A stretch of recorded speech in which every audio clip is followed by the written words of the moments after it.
Hello everyone. Today we are going to explain how to solve the issue of Adobe Premiere Pro won't opening again after closing the program.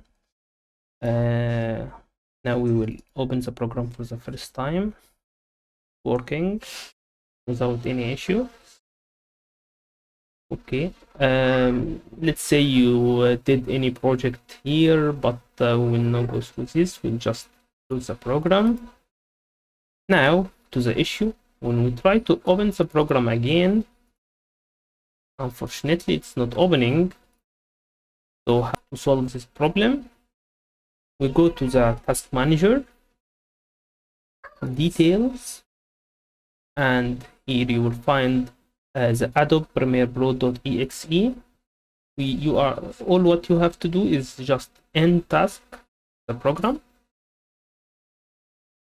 and then try running the program again, and working like magic.